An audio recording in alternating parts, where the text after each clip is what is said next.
the entire nature of this conversation is deeply bipartisan. Like, there's really nothing about it that could offend a conservative Republican because financially it checks out. We have the ability to produce enough food to feed every American and then tens of millions of other people elsewhere. We should feed them real food. Yes. I have seen many of these attempts to create for-profit financial lender models for regenerative farmers, and pretty much every single one I've seen has failed. We're about doubling year over year for the last 4 years so far. So we're hitting How into much the mess. capital have you lent? 29 million. I'm Nicole Shanahan. Welcome to Back to the People podcast, which highlights the growth of a movement uniting America, where our government is free from corporate capture and where we give voice back to the American public. Brandon, Phil. Yeah. So, mad capital, mad agriculture. You have a whole mad series. Where does the word mad come from? It comes from Wendell Berry's Mad Farmer Poems. Do you know Wendell Berry? Yeah. He's sort of like the agrarian saint of, America in many ways. And so the Mad Farmer Poems were written in the 1970s that were this kind of clarion call to humanity to reimagine society based on a set of virtues that I think we are seeing lacking in society. So love, reciprocity, place-based wisdom, community values, looking to nature as guide. And so that set of virtues really, I think, epitomizes the Mad Farmer Poems. And What's your favorite line from one of the poems? Probably practice resurrection. How does it go? Well, no, that's literally the line. Wow. It's practice resurrection. It's it's just like an anchor point line that for me, so much of whether it's entrepreneurial innovation or whether it's the need for systems change, we have to have the courage to go through those dark nights of the soul, those kind of death moments, and have the courage to rebirth. And so the practicing of resurrection is that cyclical nature of, I think, the creative wheel that is kind of embodied in that very simple phrase. And resurrection obviously is a word that's loaded with hope. And so in the word practice is so critical because oftentimes we get locked into ideologies, dogmas, ways of thinking. And at the end of the day, like, you have to practice, you have to try, you have to live the questions, you have to actually try to do it.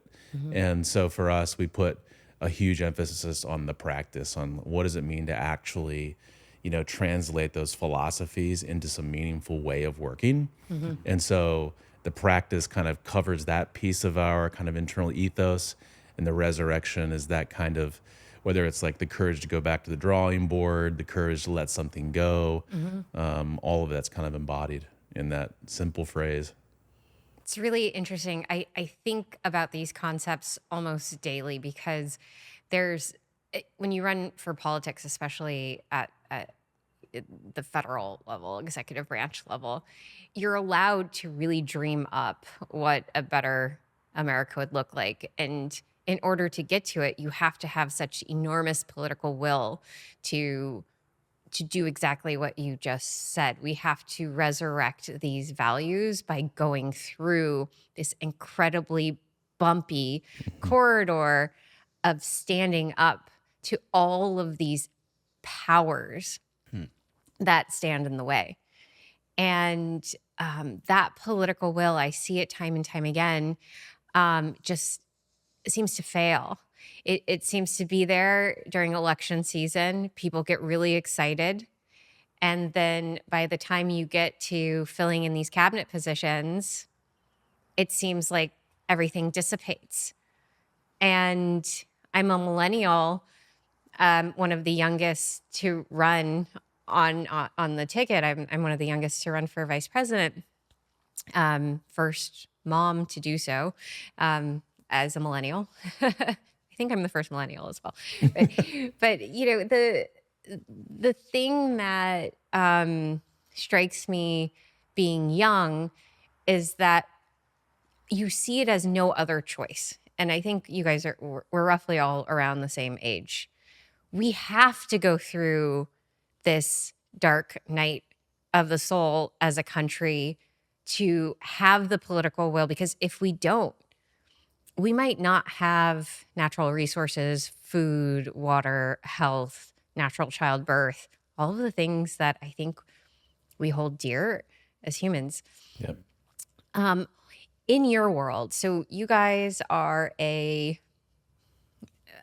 for-profit business that has looked at the world of regenerative agriculture and said, how do we use capitalism and private markets to help accelerate adoption of these incredible regenerative practices, which when you get on the other side of it, the economics are great.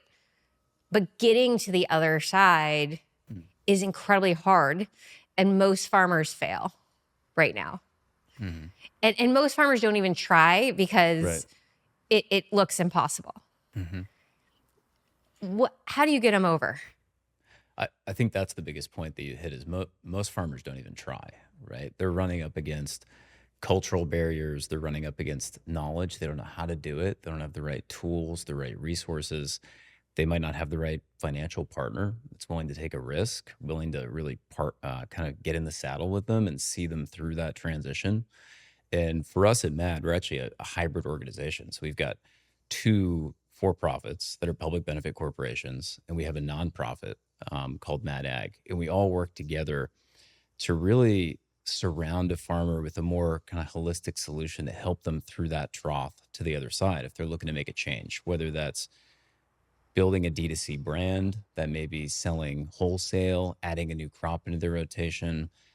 Maybe they're thinking about transitioning to organic or to regenerative organic.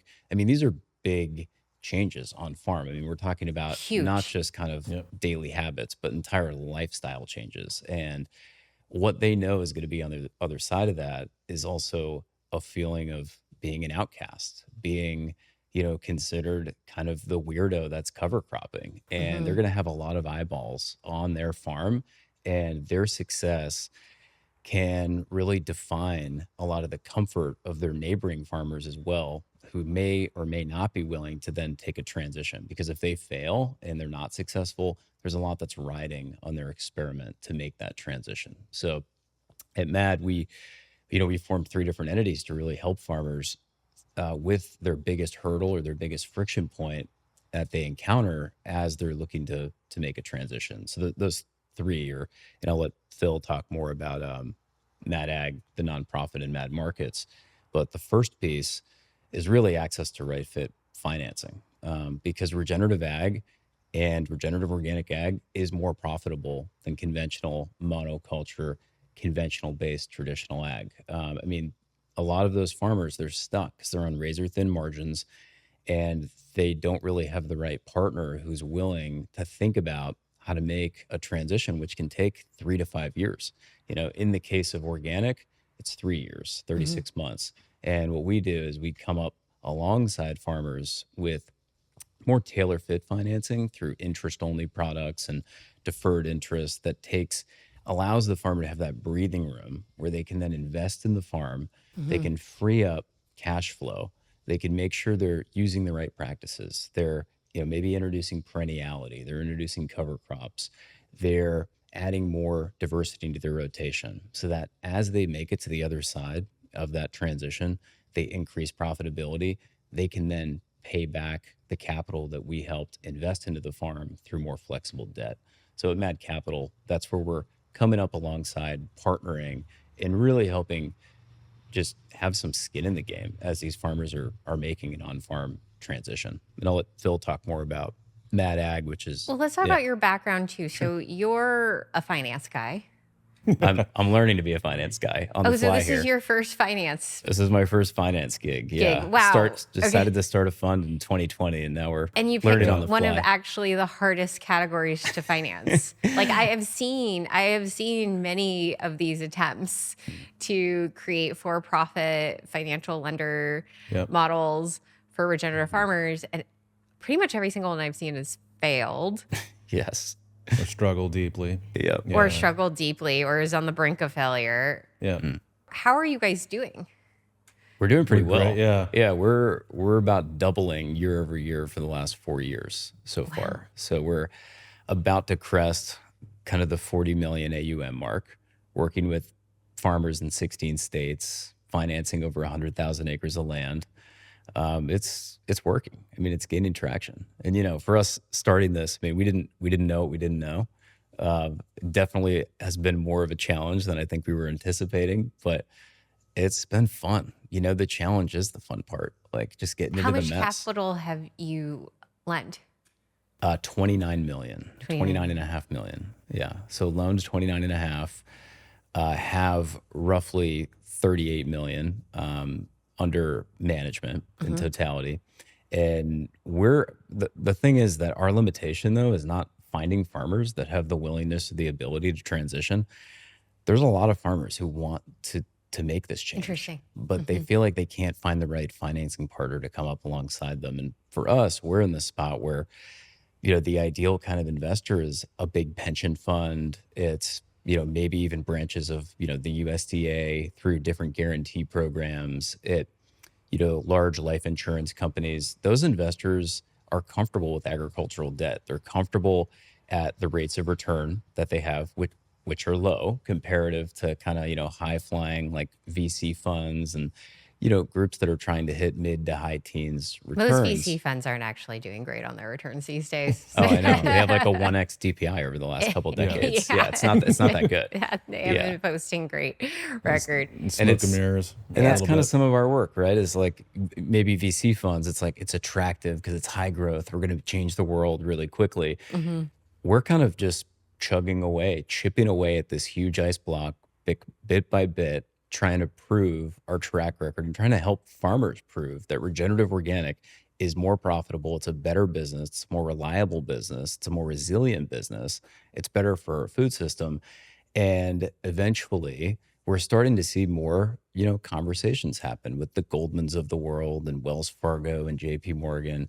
And we see that there's a waterfall of capital that's coming, but it's going to take some time. And we're, in the spot where we're trying to just really focus on quality, doing a great job, really standing and working alongside exceptional farmers.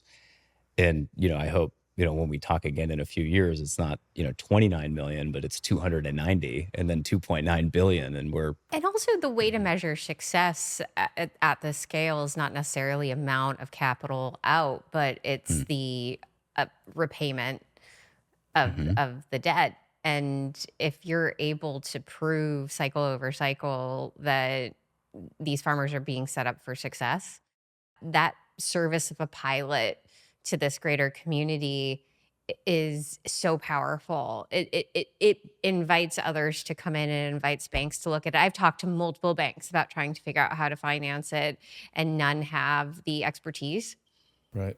Mhm. And so they look at, these traditional models of very high leverage debt, which Mhm. are soul crushing for farmers. I mean, Yep. Oh yeah. that's one of the biggest problems we have in the United States right now is that the payments alone, these interest payments on debt are so high that and then the farmers keep refinancing and they spend and you just think about the transaction costs of being constantly in this position of having to refinance year Yep. after year, and looking for different diversified models to either repackage or purchase your debt. It's deeply soul crushing. Yep. Agreed. Yeah, we come up when we're introduced to a lot of farmers that are in that position. They're just trying to cobble together their operating loan year to year to year. They're then looking for a new lender who's willing to refinance it. They're kind of kicking the can down the road. Whereas if they were to have someone that can come up and kind of just roll up their sleeves and create a plan, be like, what is the plan for the farm to transition to, let's say, regenerative organic production? Hmm.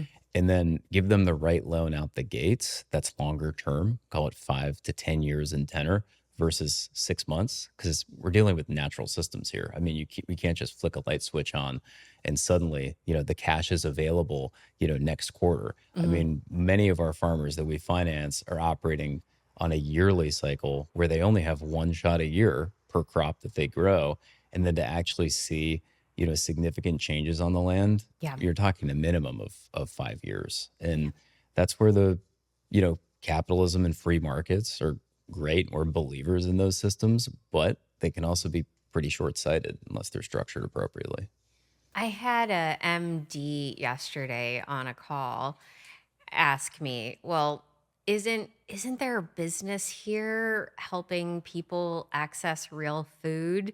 I mean, isn't there a way for the people in finance and money and venture to get excited about real meat and milk Yeah. and vegetables that are grown outside that are helping people heal their bodies?" And I said to him, I said, the problem with how VCs look at the value model of agriculture is that when you can grow the food indoors, you know what your capex is. When you can predict yields based on exact, precise inputs, like you can with indoor produced fake foods and processed foods, you don't have such a high risk margin. It's the industrialization of ag. It's just again doubling down on that kind of precision and perfection and reductionism, that comes with the chemistry and the fertilizers and the expected yields and hyper controlled environments. Well, and that was the outdoor model. That's before we've been able to make so many Yeah. synthetic foods indoors Yeah. in these huge vat processors.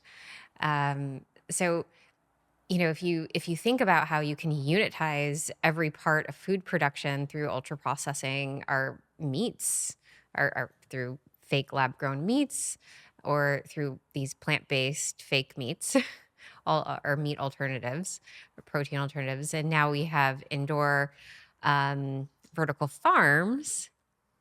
But the trade off is not exactly right? Because the value of the product and how our body metabolizes it, and then the health profile of the consumer, these are not equivalents. So these are not equivalent products by any measure Yeah. when you think about it metabolically. For sure. It's like a tomato grown in the soil versus a hothouse. It's completely different, what it offers the human, what it offers the soil, what it offers society. And the doctors are seeing that, Yeah. but I'm not sure people in finance are. Not yet. I mean, there is definitely stuff moving. One of our friends, started the company Audacious. You might be familiar with them. I'm not. But they're venture backed. But the entire thesis of the business is that nutrient density is the ultimate criterion of healthy food. And so they are putting an enormous amount of weight into building a lab and really understanding the kind of landscape of nutrient density, to really flesh out that intra-specific variation among different crops and how the environment and the growing practices affect that kind of variation in density, nutrient density, and what is the constellation of things that we actually need to know that sort of, is nutrient density. So I think that people are starting to pay attention to it, but we haven't paid attention to that for a long time. And even though I think we know it to be true, I think of like the classic Rodale quote, like healthy soil equals healthy food equals healthy people. There's sort of this implicit knowingness that equation and that sort of sequence is real, yet it's for some reason taking us a ton of time from a scientific lens to really kind of nail that question. In part because who's going to pay those scientists to do that work? Exactly. To draw the nutrient comparison between outdoor grown food and indoor grown food. I mean, even our understanding of light, artificial versus native light, Yep. sunlight. I mean, Yeah. Yeah. I don't want to overcomplicate it. Native Light sunlight, produced yeah, from the exactly. sun that has different wavelengths throughout the day and seasons and seasonality. Yeah. There's a ton of science that would help likely contribute to the financial models Yeah. that show the net value to the consumer, and thus the investor. And I think this is why you guys created a whole advocacy arm to Mad Capital, is to help get that message across to the consumer. Because if we can, and this is what I hear from a lot of regenerative farmers, is that consumer education has been one of the most important pieces of their ability to access the market, their ability to set prices in certain ways. and their overall success as a business. Yeah. And just look at the organic label. I mean, the consumer education around organic has created an entire market that offers premiums. We can have a food accessibility conversation as a part of all that.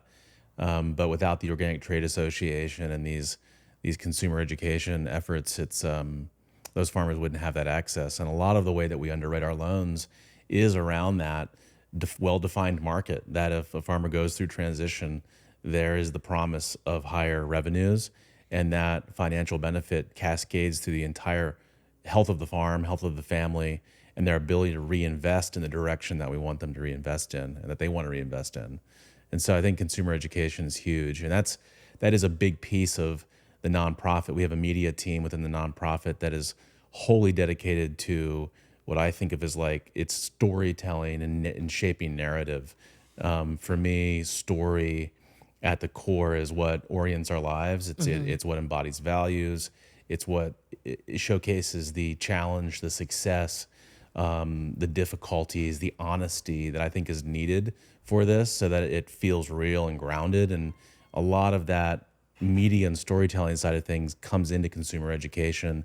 And I think a lot of the Gen Z loves the accessibility to where their food is coming from, the stories that are being told, that reconnection to values and place. That's all a really positive wave that's coming that kind of spans, I think, the philosophical side of story and like myth making, honestly, like the deepest way that we can think about who are we as humans and what are we giving shape to, all the way to the very practical nuts and bolts of like, what does marketing feel like? What does virtuous marketing actually look like in this space? And so, yeah, we're huge believers in that education side of things. And that emerges through all three of our organizations. Yeah, and a general defense of real food. Yeah. Are you guys seeing some of these policies impacting your business and the business of farmers around water resource management and how some of these governments are kind of not understanding that water resource management needs to be part of a larger plan around preservation of real food systems? We're primarily focused in the Midwest. So we have not run up against a lot of kind of water law or water conservation issues just because many of the farms that we fund are dryland and they're kind of place appropriate, right? They're not kind of using geoengineering to move water across thousands of miles to then be able to, grow a tree maybe where that tree wouldn't natively be found. Because, a big question we like to ask ourselves and ask our farmers when we're considering if we're going to partner with them is what does this place want to be? And what would this place be without any human intervention? What did this place look like 20 or 30,000 years ago? Interesting. And that can really help set context for what the ecological strength of that land has. And then the farmer can then utilize certain practices to align with that context. And then we can find markets that align with those crops. And that can really allow the land to thrive. So So you help with market access as well? we do. Crop to market fit? Yep. Yeah. We have a company called Mad Markets that acts as a kind of a matchmaker between big buyers and suppliers, being farmers, and really working to stitch together the supply webs. So it's really a That makes a collection lot of of sense. yeah, it's a collection of three different entities It working reminds together. me of something I learned that Canada has, which is a growth management strategy around dairy. Have you heard about this program in No. Canada? Well, so all of the dairy farmers are part of this growth management association. And that association looks at the market. It's like a market to supply fit. And they send out recommendations to the growers on how much produce they should be putting out that season. Mm. And so there's always this market to producer fit. Yep. That's We, cool. we have nothing like that in the United States. Yeah, I can see how it can help control kind of oversupply and price shocks and all kinds of interesting things. Yeah. The market side of things is really critical because most farmers, especially those that are in rural areas that don't have access to these kind of peri-urban landscapes and farmers markets and good purchasing power, they're just islands. They're totally stranded. They're sometimes values islands that feel really alone in that sense. and they're also just alone in their markets. If the only thing that the only elevators around you buy corn and soybeans, that's all you're going to grow, other than maybe a cover crop or two in the shoulder seasons. And so a lot of this, when we think about regenerative ag, like working in more perenniality and diversification are kind of like the king and queen of impact. And the lack of diversified markets just fundamentally constrains the ability of a farm to diversify what they're doing. And so they're just become really constrained to that kind of monoculture, 2-crop, maybe 3-crop, with alfalfa system. And what we're doing with our markets team is not only we're connecting farmers and buyers through trade and brokerage and contracting, but we're doing it kind of more fundamentally by buying assets that are actually the physical processors that connect the dots. So, between these communities of farmers and these community of buyers, there are physical infrastructure assets that do all the hard work. They pull in the lentils and they clean them, and they have food safety certifications that make this stuff, sort of above board so people consume it and buy it. If you're food service or institutional or a consumer packaged good company. And so that kind of messy middle there in the food system has been just severely evaporated by the consolidation of ag over the last 80, 90 years. And so kind of reimagining that more regionalized, contextual-based food system is kind of the heart of the work that Mad Markets is doing. That's really interesting because I think that would help inform a lot of government policy as well, even at the local and state level. Yeah. Here in California, for instance, part of the infrastructure issue we have is compostables. How do farmers compost things out when they don't have their own composting program on site?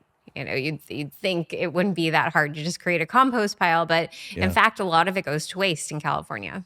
Yeah. So we have a lot of this great, high nutrient dense, excess from farm production that isn't going into good use. And you could create like incredible infrastructure just around compost alone, but we just don't have processing facilities for it. Processing, packaging, and distribution. So I can see how some of the research that's coming out of what you're doing in these niche markets. I mean, lentils is a very interesting example of a nice niche market where there are a lot of steps to getting a lentil on the market. But you could think about how we could really think about nutrition requiring this whole chain of infrastructure and going state by state and having states then say, we want to be a part of this. And we want to think about it in terms of, how we think about water resource management too. I mean, wouldn't that be incredible if we could start factoring in all of these other things that we think as being limited resources, and rather than just taking this very draconian cut as we're doing in the state of California, they're starting to really approach water management with this very heavy hand of we're just going to start paying farmers to stop farming. Right. And you can only receive that payment if your land is truly fallow. So now farmers are spraying their land in order to get these glyphosate and keeping it fallow. I've been following a little bit of that. I think water in the West it's a colossal issue, and how we go about addressing it and dealing with these things. I think ecological suitedness is where I'd like to see people approaching it from. I mean, I think on one of your podcasts with Eddie, we're talking about, corporations and folks owning the water rights, and rivers are running dry. I mean, the Colorado is the classic example of where you have this beautiful ecosystem that doesn't even make it to the Sea of Cortez anymore. And the sort of ecological mindedness that I think is required for a truly regenerative system, where we're looking at, sort of right relationship of your agroecosystem to place, it has to consider water probably foremost. And how we do that in the West is going to require a significant reimagination, because you're right that the way that water rights are being handled right now with these draconian kind of cuts, like either you don't get it, you guys are going to lose your water rights, we're going to pay you this way. It's just not We're the going to pay request. you Yeah, to desertify your land. yeah, and keep it that I way. mean, that It's is a insane. form of insanity, Yeah, like total suicidal insanity. yeah, I cannot think of any civilization in their right mind that would pay farmers to fallow land. yeah. We're also out of a drought in the state of California. We've had 3 consistent years of rainy seasons that have filled many of our I reservoirs. noticed that flying in today. Yeah. So now would be, if we were in an intelligent state, we would think, oh my God, what a gift. We can now execute on some of these more creative agricultural programs to transition land because we have the water to do it. Because part of the challenge with transition is that you do have to do quite a bit of upfront Yeah, planting. yeah, And we have the water to do the upfront planting. What we don't have is any of the intelligent leadership to get it yeah, done. Mm-hmm. yeah, Totally agree.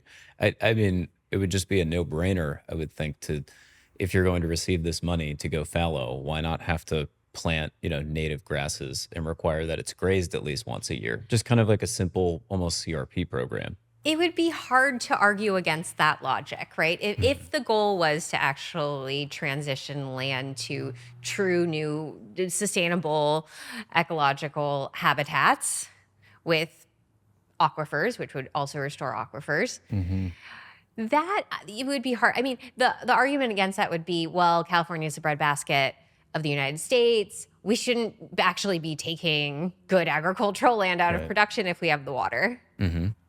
Maybe we don't grow almonds on so much of it, but Yeah. Yeah, which are very water intense. And, if Right. you're talking about fit to, the geography and appropriateness of crop to land, the argument could be made maybe almonds aren't the best. But I think that there's also a big space between native restoration and agricultural production. I think that yeah, most of the logical argument for the sake of humanity and our country and the national security of our food system, let's actually farm this land. yeah. And there's all these cool mosaic ways like prairie strips and rewilding and hedgerows and all these conservation That you practices can do on agricultural land. That's right. And the USDA While growing food. has been a huge champion of that too.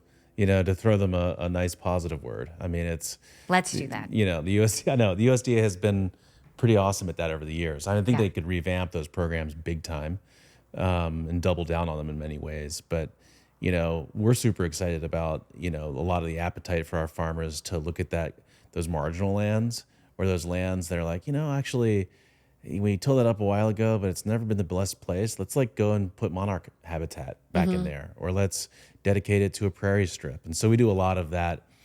For me, in getting back to kind of what is regenerative ag, we really are working on that kind of conscientiousness around farmers and ranchers being stewards of the wild and the cultivated places on the farm. And so rather than thinking of themselves as sort of food producers for civilization, it's more being in a position of privilege to steward the earth first and foremost. And out of that kind of awareness comes all these opportunities, right? The creative engine, when you're thinking about yourself that way, it unleashes a lot more innovation. Unleashing the spirit of innovation as it relates to soil science is something I got to see in action recently at Rick Clark's farm. Yeah. And this was a gathering. They actually insisted we not film the meeting portion because they wanted everyone to feel, open to speak freely and ask questions. And I've sat in many, many scientific forums. This was one of the most impressive because it was translating in real time. Yep. And that's the ultimate goal for science, is that good science can translate into a benefit for humanity without too many negative externalities, ideally none. Yep. And regenerative agriculture is one of these very rare fields of science that, when done right, really doesn't have any negative externalities. I mean, but what is the biggest risk for you guys when you underwrite a loan? What are Mm, kind of the things you're looking out for mm, as being Hmm. the most risky? yeah, well, if we break down the farm and think about like what is the farm? What are they trying to do? They're trying to grow a crop and sell that crop, ideally to feed people. So if we think about those components of what it takes to grow the crop, you have the operator. So we're trying to understand the farmer. What's their history? Are they familiar with the land? Are they a first time farmer or are they fifth generation? Trying to understand their mindset too. Like what kind of character do they have? Are they Like if ambitious, I were applying hardworking? for a loan as a first time farmer, I'm like, I Be just got all of this land, guys, and I want to do a regenerative farm. Be like, you're really excited. We love the ambition, but I've got some hard news for you. it's, Yeah. we're not really designed for kind of like first time farmers who maybe just came into a bunch of land, unless Mhm. they've maybe got a mentor. Right. Maybe they're working with So NRCS through you'll the consider USDA. partnerships with Yeah. NRCS Oh yeah. and a mentor. Oh, for Oh yeah. sure. Yeah, So yeah. if I Because brought in like John Kempf and I said, I got John in my corner, yeah, then that changes the situation that does? because Okay. now all of a sudden you have a legend in the industry that Yeah. knows exactly what he's doing. He's got the toolkit. He can come in with a framework, say, all right, Nicole, we're going to experiment, with plot ABC. We're going to see what works in this particular land case, and then we're going to scale that up over the rest of the operation. Then after we feel like we're ready, maybe we'll come to a lender like Mad Capital or maybe any of the other, great financial institutions that are out there. And we'll scale it up. And then, within a couple of years, you'll be farming ideally the whole land base and you'd be able to then sell that crop into market. So having the right uh, kind of partner to help with a lot of the technical Do assistance they is become like critical. an official co-signer on the loan, or do you not require that? John Kemp would not be signing on the loan. No, Okay. he would be. We would just want to probably talk to him and understand the relationship and just Okay. make sure he's Yeah. really going to be there, because you see a lot of kind of startup farms that can go out and they have a great advisory board. It looks as though, they're going to be helped with by Rick Clark and, Gabe Brown and, all of the legends that are out there. But at the end of the day, it may only be one phone call a year, or it may not be as kind of involved as we'd like to see. Yeah. Whereas like a good example where a first time farmer that we actually funded in Pennsylvania, he was working alongside the Rodale Institute and they were coming out to his farm almost every week, Yeah. and really helping in real time be able to provide advice with, oh, you're seeing this type of weed pressure. There's, ragweed in the field. What implement do we need to actually react to that to then be able to farm effectively? And like that type of Right. partnership gives us a lot of confidence to be able to come alongside a first time operator. I mean, it's true that the value and the wisdom Mm, in a seasoned regenerative farmer, I mean, I think of these people as almost like wizards of the natural world. Hmm. Their depth of knowledge of seasonality and companion planting and different kinds of interactions of how if you plant this, it neutralizes a fungus and that over there. I mean, it's incredible. You guys saw that film, Biggest Little Farm?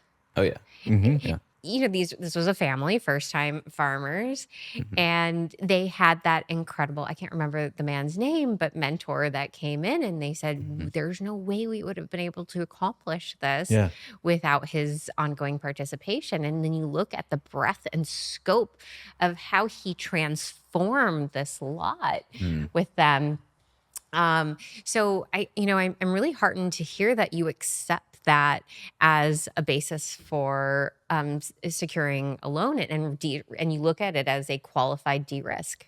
And this kind of almost steps into also kind of our broader, theory of change. That change also comes farmer to farmer, right? I mean, farmers they're one and the same in terms of their culture, even though they may farm a little differently, but they can learn from one another versus, an outsider like myself or Phil. I mean, we're not farmers. We're not on the land every day, working day in and day out. And that's why Matt, at least, we try to really uplift those farmers who are, ready to kind of take the podium and be able to really educate and advocate and talk about the regenerative movement. And then also steward relationships with their neighbors, with their broader community, with people who may just be kind of, on the outside of the crowd curious, but maybe aren't really comfortable about talking about regenerative ag, because at the end of the day, this change is going to come farmer to farmer and fence line to fence line. Well, and And in it's some going to take time. communities, regenerative ag is viewed as a negative thing. A lot of farmers look at regenerative ag and think that it is a misconceived, impractical Hmm. goal brought on by privileged liberals. At the core of the way we work with anyone that we serve is this like real strong orientation toward empowerment, Yeah. which is essentially creating the conditions in which someone else's agency comes to life. And so there's a great social activist who passed away a few years ago, Grace Lee Boggs, in Detroit. And she basically said that, the power to change the world is in the unrealized potential of each of us. And so rather than, we're very careful about not projecting what we want in the world. It's all about coming alongside, When you said the finding, word serve, yeah, I think that yeah, it's that. is the most important mindset to take when you are looking at the truly beneficial, humanity empowering thing that those endeavoring regenerative agriculture are bringing, Yeah. and to be in service to that wholeheartedly. I mean, that's my mission in life is to understand my gifts as a human and use them in service to humanity and the earth. And so service is the key. It's that, desire to, alleviate the suffering of all sentient beings and go deep and do it, and I think that a lot of the farmers that we work with, we have that values alignment and that service where we will drive around an Airstream or like an old RV and literally be out on the road sleeping in barns and backyards and tents, barbecuing, playing music, singing. I know a lot of the children of all the farmers that we serve. We treat our farmers like family, so that kind of classic client relationship is there. So you But show up on some of these sites in an oh, Airstream with your guitar? oh Oh yeah, yeah. Yeah. yeah. No, no, no. I mean, Yeah, that was the that's it. Yeah, 2020 it's not. road trip. We went Yeah, out for That's 3 weeks great. and yeah. I mean, I just got back from Montana. I was up there Yeah. for 10 days, visiting a bunch of our the folks that we serve, and yeah, I mean, if you're looking at a career in banking, this seems way better than going to Wall Street. for yeah. sure. Yeah, and the way we stumbled into finance too. I mean, Brandon and we originally connected around kind of carbon markets and the idea of bringing natural capital onto the balance sheet through kind of value and I went externalities. down the rabbit hole Yeah, too of carbon markets. yeah, It's a pretty interesting rabbit hole, yeah, but it's got a lot of holes. yeah, Yeah, it just kind of just spills out the yeah, Exactly. sides. Yeah. yeah. It's just a funnel in Yeah. and out the other side. And what that got us to was this kind of basic. The way you find product market fit is by trying to identify true need. And what we realized that we were doing was actually taking a fairly liberal idea and projecting our desire onto the system without actually listening to the farmer's true need, which was, we are tired of working with these bankers. They don't get us. Traditional debt shackles and confines farms, with a yearly term note with principal and interest due at the end of the year, and you're running on that treadmill. It doesn't allow that multi-year investment in natural capital to make the transition. And so when we were out on the road, sort of stress testing our assumptions, and it takes that kind of openness of heart, that practice resurrection spirit of going, oh my gosh, I think this whole carbon market thing is actually like totally a tier 3 priority. Like there are much greater things to tackle right now. And that's what led us into the financing world. And, we, Well, I'm a transaction cost engineer, economic thinker, Ronald Coase.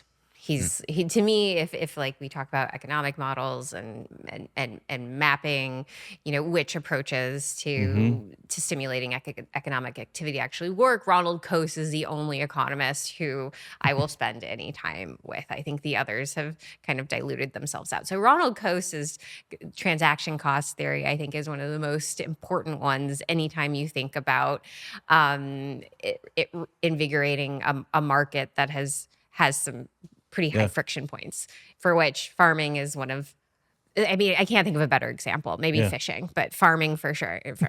So, when you think about the carbon credit markets through that lens of transaction cost theory and transaction cost Yeah. engineering, the costs are so high, and what you are actually achieving for the goal of the farmer is de minimis. Yeah. And the amount of effort that they have to put in, the amount of hours, the amount of professionals, the amount of contracting, it doesn't All actually make margins any are sense. gone. All the margins are Yeah. gone, and all of that time wasted when you could have been out there planting. Yeah, and all the permanence and leakage stuff aside, the value of sequestering a ton of carbon by even today's prices are minimal compared to simply improving your crops. It's Yeah. just minimal. Well, and we know what practices work, and this is Yeah. where I think that over measurement is hurting this entire movement. Yeah. Because we know for certain that if you just do a soil sample, every other season, you're going to get a pretty good read. Yeah. So the fact that you would have to create such a complex construct around that measurement doesn't Yeah. it doesn't logically reinforce the ultimate vision. So if the ultimate vision is let's get these practices in place because we know affirmatively that they work and they do Yeah. sequester carbon and they're good for the food and the bionutrient density of the food, and there's a market for it and the Yeah. market is craving this product, then why would you not just focus on these key efforts? Yep. And it washes out any of the benefit a carbon credit market would bring. Oh, totally agree. That's one Yeah. thing we like about the organic cert too, is because it's input and principles based. It's based off of the practices that a farmer utilizes, and we know if you cover crop, you minimize tillage, you have a diverse rotation, you're not using synthetics, you're not using GMOs, you're practicing ag as nature intended. There are going to be positive benefits. You can just feel it when you're on the farm. I You know, walk in the yeah. conventional field, Yeah. it's quiet, it's sterile, it's crunching under your boots, the soil's dry. You walk across the fence line into an organic field, there's birds flying around, there's You can bees smell the everywhere. humus. You Smell can it. smell it. You can actually Yeah. stick your hands in the soil without needing a shovel to get into it. It's an entirely Different thing. it's an entirely different environment. It's not Energetically, even I a know. farm. I mean, it feels very different. So Yeah. it's just that, thinking about principles and balancing that with versus just focusing on outcomes, which is what carbon markets are. It's just we only care about how many metric tons went in the ground. It's like, And well, it's what about completely ignorant to the market for the food product. yes. Yeah, exactly. Because we get this carbon myopia without thinking Yeah. about nutrient density, biodiversity, water quality, the farmer's well-being. All of that gets lost Yeah. because simply we're over-indexing on a single metric being carbon when food has the potential to act as this nexus point for so many other important and fundamental aspects of society. And then you think about the power of brands. The thing that carries these big food conglomerates is their power of marketing. They're exceptional at it, from a jingle for a cereal to, food coloring I know. to packaging to logos and it goes on and on. Like you can create a whole culture around some of these products. Yeah. And what I, see you guys doing is really also trying to hone in on some of these brand aspects of real food. Yeah. Because it's true. With the right branding, we can transform consumer engagement. Yeah. Yeah. We have a mantra, which is the revolution has to be irresistible. And it has to be fun. It has to be cool. It has to be vibrant. I would even say it needs to have moral high ground. And being cognizant of that as we create change is critical for these types of things. And actually, the snack bar you have on the other side of this room is kind of full of a lot of those brands that are playing with that same ethos. Like, how does this resonate? How does this connect with, the consumer in a way that is cool? I have 4 kids.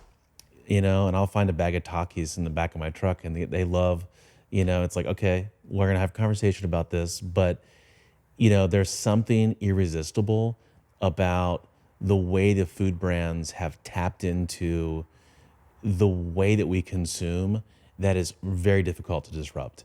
Like, who doesn't want a pack of gummy bears over a sleepover? I mean, I don't necessarily, but my kids love that.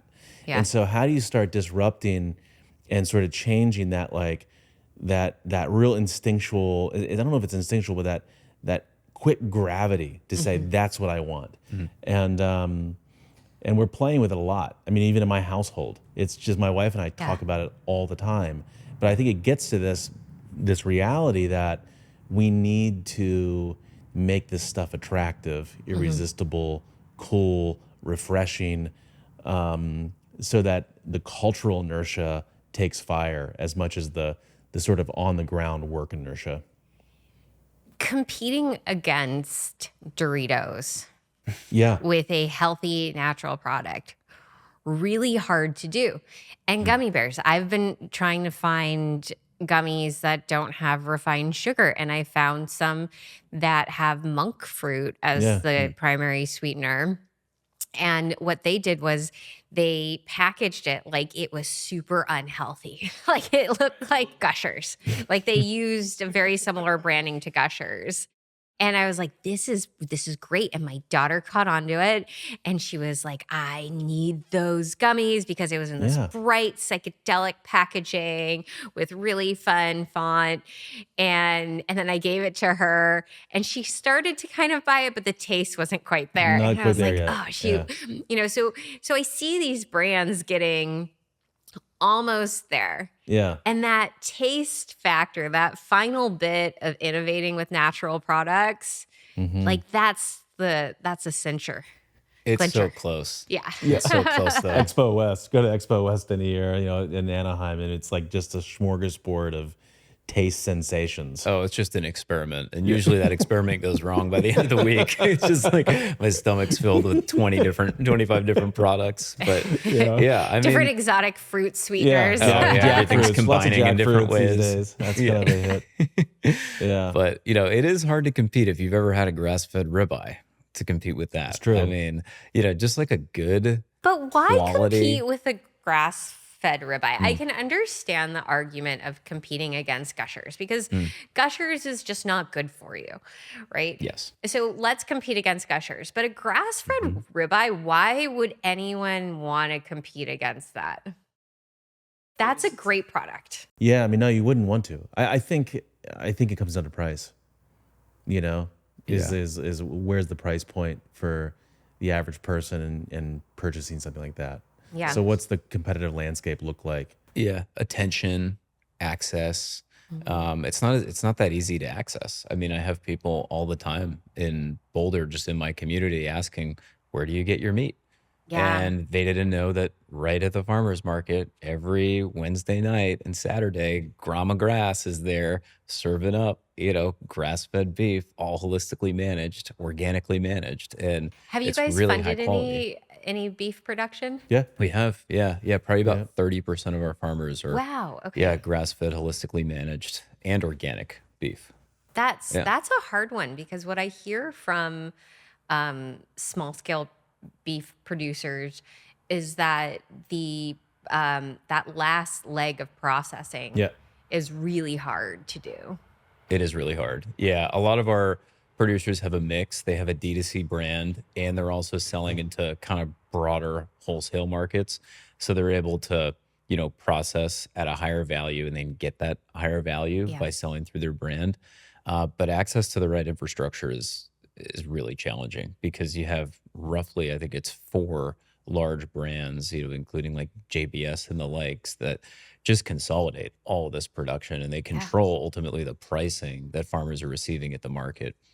So farmers are trying to slowly, edge off of that, but they can't just bet the entire ranch on starting a, new direct-to-consumer brand tomorrow. And a lot of Yeah. these, I mean, like I know that Will Harris at White Oak, and it takes a very special individual to pull that off. The evangelical, nature of his ability to market, stand behind his product, and just the And intergenerational with run a great his two operation. daughters who are awesome, Yeah. sort of deeply involved in the strategy and operation. And there are plenty. I mean, my trucker hat over there, is RC Carter. The Carter family meets up in Wyoming. Very similar. They have probably 70,000 Instagram followers, an amazing kind of online box meat program, and they're just charismatic, beautiful, vibrant people that have struck it Hmm. with a lot of hard work and a lot of talent. And I think that, we need to figure out those infrastructure places, because to expect every farmer to, rancher to steward well, plus be their own marketing engine, is just impossible. It's not scalable. Getting back to your scalability question.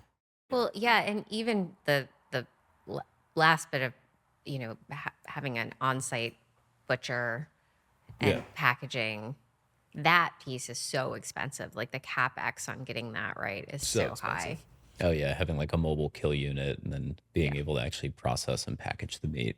Hmm. But back to your question earlier about where subsidies and USDA could also come in and different government programs. I think we see at least a lot of the lenders and financiers that are willing to step in and actually build this infrastructure and work with a local operator on new builds or retrofitting old builds. They're non-traditional financial institutions. Like we're not a traditional group. We actually don't qualify for many of the guarantees through like FSA, for example. Hmm. Whereas if groups like Madcap or Iroquois Valley Farms or Steward or many of the other groups that are out there doing this work, if we could access some of those guarantees, we have farmers and ranchers that we know would start building infrastructure tomorrow, but we can't take the risk on a brand new build facility with an unproven operator, whereas maybe someone like the USDA may be in a position to be able to do that. So Yeah. there could be fit for different programs to be able to actually incentivize more, private capital markets to step in and help create this decentralized system. So you named guarantees. What are some of the other things that Mm. would be really helpful? Guarantees is Is the probably one of the biggest. It biggest is ones. definitely at the top of Yeah. the list Yep. because knowing that, the Even collateral is, above like crop insurance. I would say guarantees on land loans and infrastructure loans. Yeah.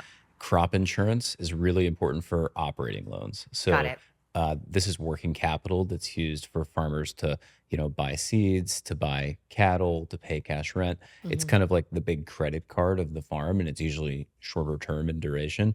That's where crop insurance is really important because if they have a failed crop year because of drought, or maybe heat stress or maybe market dynamics, that's where the lender is then protected because there's a revenue guarantee Hmm. from that crop insurance. But those are the top two that you just named: guarantees, crop insurance. Maybe beyond that, also additional kind of investment in conservation practices. Like the NRCS does a ton of this work with Hmm. hedgerows, riparian buffers. Um, I'd also be very interested in the insurance program kind of getting revamped a little bit to actually incentivize the adoption of things like cover crops. So I know some states like Iowa are doing this, where I believe if you cover crop at the end of the season, they get a $10 rebate per acre on acres that are actually utilizing that practice. So, Hmm. let's use free markets to actually move the system in the right direction because we know that's actually going to save the taxpayer more money overall because Yeah. now the farm is more resilient. They're unlikely to then actually need to file a claim on their crop insurance in the future. And this is where data comes into play, right? And actually understanding if farmer John in the middle of Iowa adopts cover cropping, what is the reduction in the probability of total crop failure over the next 10 years? I think making that argument sells in a bipartisan way Yeah. Mm, every single time. mm, We're not talking about conservation. We're not talking about regulation. Yeah. The entire nature of this conversation is deeply bipartisan. Like, there's really nothing about it that could offend a conservative Republican because financially it checks out for all the Hmm. reasons you just stated. It actually, at the end of the day, saves the taxpayer money, when we invest in farmers to offset risk of future failure. Yep. And this is where I think a lot of the argument gets stuck, is that it's not, we're not, quote, the annoying environmental regulators. There's this whole category of people who have actually figured out how to cohesively put together a plan that is just both economically sustainable and valuable and profitable, and also just so happens to align with the way nature works. I mean, this is not anti-industry. Yeah. It's pro-industry. It's pro-industry in every single way, because at the end of the day, the longer we can get growing potential from this land, and the fact that you can even regenerate cropland is magical in and of itself. Yeah. Right? So this is really truly a gift that keeps on giving if we understand how to work in partnership with it. Yep. I've actually had to distance myself from some of these more draconian environmentalists that think that all cattle is bad, Yeah. and that farming is bad, and that farmers are reckless with natural resources. I mean, those groups hire advocacy partners that really have no idea how any of these systems work, or even the economic and the, ecological opportunity Yep. before us. I mean, this is, to me, is one of the greatest opportunities we have right now in this country for productivity, health, economics, long-term value of this nation. Exactly. Rural communities, well-being, nutrition. Look at what China List goes wants on. to buy from us. China is most interested in our farmland Yeah. because we have the best farmland on the planet, and we have a lot A of it. lot of it. Yep. Yeah, it's a national security issue in many ways from a food production standpoint. Like, we should be able to produce, and we have the ability. We're a net exporter of food. We are. We have the ability to produce enough food to feed every American and then tens of millions of other people elsewhere. We And to should at feed least them real food. yeah, yes, that's what we should be doing. We should be Yeah. transitioning the system to something that's actually real food, not just ethanol, feedlot corn and soybeans. I mean, so much of our food system is just created for these massive kind of industrial behemoths that are slowly being displaced. But if farmers were to have the right incentives, we could accelerate this transition to, not 30 or 40 years in the future, but within the next decade, we could see, And we really could a probably put an groundswell. end to obesity, autoimmune disorders, Mm-hmm. skin Whole issues. litany of things. I mean, the list goes on and on and on many of the things we could solve for in this country. We could probably cut our government's healthcare spending in half, probably 5 years. Yeah. Mm-hmm. It's exponential. So Yeah. I really applaud you guys for figuring this out. And maybe one of the things we can do is attach some of the materials to this podcast so people can take a look for themselves, how you guys have how you make the sauce. Yeah. I guess they say. Yeah. Yeah, We're, happy we're to. wide open with that as Yeah. well. I mean, that's one of the great things. It's so collaborative. Whether it's just the emergent quality of this movement Yeah. is a lot of fun. Whether it's the Kiss the Crown folks, or whether it's local groups working in their states, like Practical Farmers of Iowa, like top to bottom, all around, there's such a wild camaraderie that feels really aligned. And I would say that there are little like tension and friction points in there, but by and large, I think the movement is really healthy, and I feel just honored to be a part of the moment. Yeah. Me too. Yeah. In whatever I'm glad way. you're holding the flag high. It's very cool to have this front and center. Is really powerful. So thank you for that. Oh, it is the only thing that I could stand by and say this is literally the highest ROI issue Yeah. across all of the things I care about, from human health, welfare, national security, dignity as a nation, dignity as household sovereignty, Hmm. even medical freedom. There's bits that overlap with how we think about medical freedom, this right to thrive. Yep. It's when we talk about like, well, is that just a single issue candidate? No, because if you think about all of the issues that this touches on, it encompasses all of the most important functions of government Yep. and the most basic. And so to get this wrong really goes to show you how off the mark we've come. Yeah. Yeah. Right to clean water, right to food, Mhm. right to healthy environments. I mean, ag is at the core of that. Ag is at the core. Yeah.